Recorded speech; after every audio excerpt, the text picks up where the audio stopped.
ধারাবাহিকের আগামী পর্বতে আমরা দেখতে চলেছি গায়ত্রীদের বাড়িতে হঠাৎই দুর্গামণির বড় মাসি আসে। দেখতে পেয়ে দুর্গামণি আনন্দে ছুটে ছুটে আসে আর ওর বড় মাসিকে জড়িয়ে ধরে।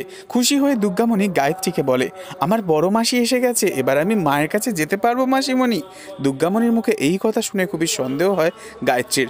গায়ত্রী দুর্গামণির বড় মাসিকে বলে, আমি মানি না, দুর্গামণির মাকে তুমি এই বাড়িতে নিয়ে আসো আমাদের সকলের সামনে।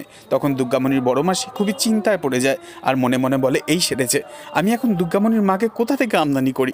ঠিক তখনই দুর্গামণি মনের কথা বুঝতে পেরে যায় আর বড় মাসিকে সকলের সামনে প্রশ্ন করে, আমদানি মানেটা কি?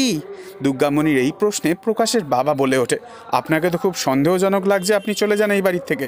এ কথা শুনে ভীষণই ভয় পেয়ে গিয়ে নাটক করে দুর্গামণিকে জড়িয়ে ধরে মিছিমিছি কাঁদতে থাকে দুর্গামণির বড় মাসি। আর দুর্গামণির কানে কানে এই কথা বলে যে, সত্যি যদি মায়ের সাথে দেখা করতে চাস তাহলে আমার সাথে দেখা কর কলেজ মোড়ে 1 ঘন্টা বাদে। এই বলেই বাড়ি থেকে চলে যায় দুর্গামণির বড় মাসি। তবে কি সত্যি সত্যি দুর্গামণি দেখা করতে যাবে ওর বড় মাসির সাথে রাস্তায়? পরবর্তী আগামী পর্ব জানতে অবশ্যই আমাদের সঙ্গে থাকবেন। ধন্যবাদ।